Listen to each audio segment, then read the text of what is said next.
S K super TMT, the long life TMT. ರಾಜ್ಯದಲ್ಲಿ ನಾಳೆ ಮಧ್ಯರಾತ್ರಿಯಿಂದ ಸಾರಿಗೆ ಮುಷ್ಕರ ಫಿಕ್ಸ್. ಸಂಧಾನ ಸಭೆ ವಿಫಲವಾಗಿದೆ. ಹಾಗಾಗಿ ನಾಳೆ ಮಧ್ಯರಾತ್ರಿಯಿಂದಲೇ ಮುಷ್ಕರಕ್ಕೆ ಮುಂದಾಗಿದ್ದಾರೆ ಸಾರಿಗೆ ನೌಕರರು. ಕಾರ್ಮಿಕ ಇಲಾಖೆಯವರು ಇವತ್ತು ಸಂಧಾನ ಸಭೆಯನ್ನು ನಡೆಸಿದರು. ಆದರೆ ಸಂಧಾನ ಸಭೆಯಲ್ಲಿ ಒಮ್ಮತ ಮೂಡದ ಹಿನ್ನೆಲೆಯಲ್ಲಿ ಸಭೆ ವಿಫಲವಾಗಿದೆ. ಸಾರಿಗೆ ನೌಕರರ ಸಂಧಾನ ಸಭೆ ವಿಫಲ. ಹಾಗಾಗಿ ನಾಳೆ ಮಧ್ಯರಾತ್ರಿಯಿಂದಲೇ ಬಸ್ ಬಂದ್ ಫಿಕ್ಸ್ ಅಂತ ಹೇಳಲಾಗ್ತಾ ಇದೆ.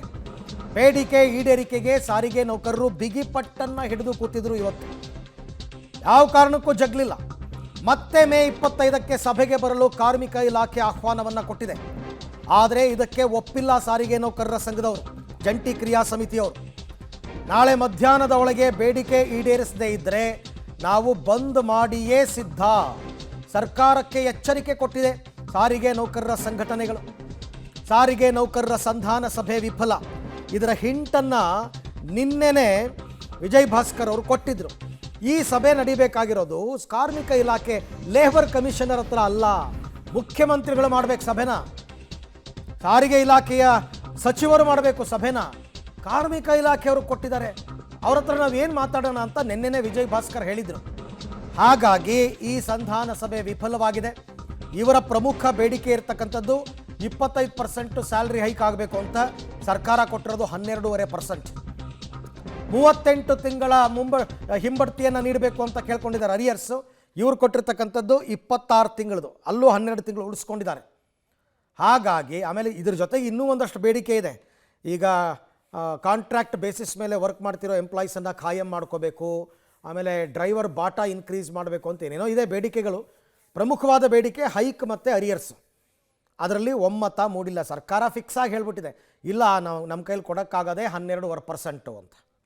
ಈ ಬಗ್ಗೆ ಮತ್ತಷ್ಟು ಮಾಹಿತಿ ನನ್ನ ಕೊಲೀಗ ರಾಘು ಅವರಿಂದ ಪಡ್ಕೊಳ್ಳೋಣ. ರಾಘು, ಇವತ್ತಿನ ಸಭೆಯಲ್ಲಿ ಚರ್ಚೆಗೆ ಬಂದ ಪ್ರಮುಖ ವಿಚಾರಗಳೇನು ಮತ್ತೆ ಸಂಧಾನ ವಿಫಲವಾಗೋದಕ್ಕೆ ಏನು ಪ್ರಮುಖ ಕಾರಣ? ಅರವಿಂದ್, ಸದ್ಯ ಇವತ್ತು ಚರ್ಚೆ ಆದಂಥ ವಿಚಾರಗಳು ಅಂತ ಹೇಳಿದ್ರೆ ಹೈಕ್ ಜೊತೆಗೆ ಯಾವಾಗಿಂದ ಸಂಬಳವನ್ನು ಹೈಕ್ ಮಾಡಬೇಕು ಅನ್ನುವಂಥ ಚರ್ಚೆ ಏನಿತ್ತು, ಇದು ಇವತ್ತಿನ ಸಭೆಯಲ್ಲೂ ಕೂಡ ಚರ್ಚೆ ಆಗಿರುವಂಥದ್ದು.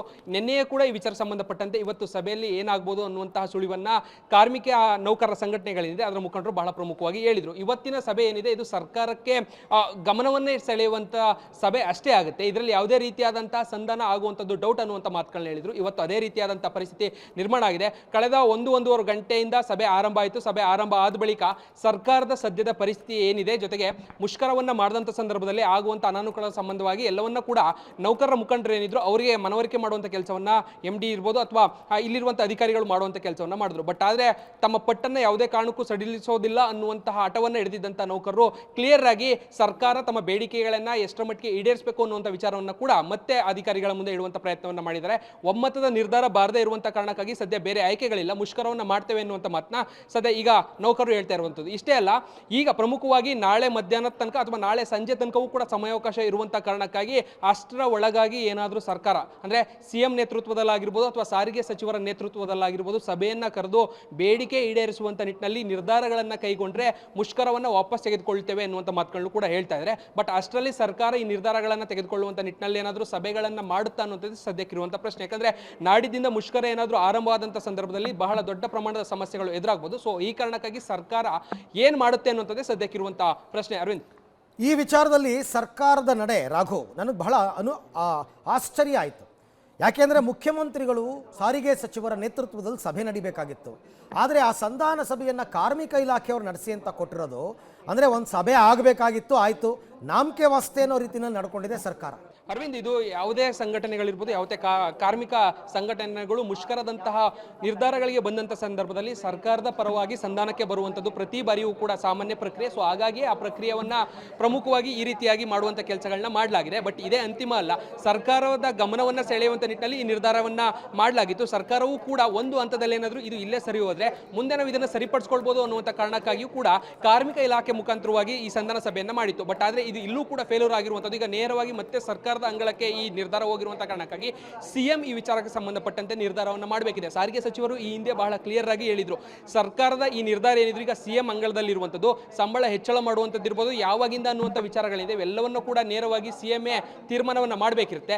ನಮ್ಮ ಯಾರ ಕೈಯಲ್ಲೂ ಇಲ್ಲ. ಸೊ ಈ ಕಾರಣಕ್ಕಾಗಿ ಸಿಎಂ ನಿರ್ಧಾರವೇ ಅಂತಿಮ. ಇನ್ನು ಮುಂದೆ ನಾನು ಯಾವುದೇ ಸಭೆಗಳನ್ನ ಈ ವಿಚಾರಕ್ಕೆ ಸಂಬಂಧಪಟ್ಟಂತೆ ಮಾಡಲ್ಲ ಅನ್ನುವಂಥ ಕ್ಲಿಯರ್ ಆದಂತಹ ಮಾಹಿತಿಗಳನ್ನು ನೀಡಿದ್ರು. ಸೊ ಈಗ ಅಂತಹದ್ದೇ ಪರಿಸ್ಥಿತಿ ನಿರ್ಮಾಣ ಆಗಿದೆ.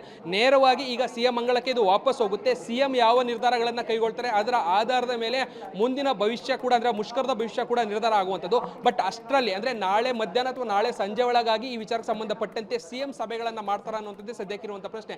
ನಾಳೆ ಸಾಧನ ಸಮಾವೇಶ ಕೂಡ ಇರುವಂಥ ಕಾರಣಕ್ಕಾಗಿ ಸಿಎಂ ಅದರಲ್ಲಿ ಏನಾದರೂ ಬ್ಯುಸಿ ಆಗ್ತಾ ಹೋದ್ರೆ ಇಲ್ಲಿ ಒಂದಷ್ಟು ಸಮಯ ಕೂಡ ಕಿಲ್ ಆಗುತ್ತೆ. ಹಾಗಾಗಿ ಇವತ್ತು ರಾತ್ರಿ ಒಳಗಾಗಿ ಈ ಬಗ್ಗೆ ಒಂದು ನಿರ್ಧಾರಗಳನ್ನ ಕೈಗೊಳ್ಳಬೇಕಾದಂತಹ ಪರಿಸ್ಥಿತಿ ಇದೆ. ಸೊ ಈ ಹಿನ್ನೆಲೆಯಲ್ಲಿ ನೋಡೋದಾದ್ರೆ ಸರ್ಕಾರ ಈ ವಿಚಾರವನ್ನ ಎಷ್ಟರ ಮಟ್ಟಿಗೆ ತೆಗೆದುಕೊಳ್ಳುತ್ತೆ ಅಥವಾ ಪರ್ಯಾಯ ವ್ಯವಸ್ಥೆಗಳಿಗೆ ಮುಂದಾಗಿ ಎನ್ನುವಂಥ ಕರೆಯನ್ನ ಕೊಡುತ್ತಾ ಇಲಾಖೆಗಳಿಗೆ ಅನ್ನುವಂಥದ್ದನ್ನ ಕಾದು ನೋಡಬೇಕಾಗುತ್ತೆ. ಅರವಿಂದ್, ರೈಟ್, ಥ್ಯಾಂಕ್ ಯು ತಮ್ಮೆಲ್ಲ ಮಾಹಿತಿಗೆ ರಾಘು, ಧನ್ಯವಾದ. ನಾಳೆ ಎಲ್ಲಿ ಸಭೆ? ನಾಳೆ ಎಲ್ಲ ಇಡೀ ಮಂತ್ರಿಮಂಡಲ ತುಮಕೂರಲ್ಲಿರುತ್ತೆ, ಸಾಧನಾ ಸಮಾವೇಶ. ಅದರ ಮಧ್ಯದಲ್ಲಿ ಇಲ್ಲಿ ಸಭೆಯಲ್ಲಿ ಭಾಗಿಯಾಗವರು ಯಾರು? ಅದು ಪ್ರಶ್ನೆ.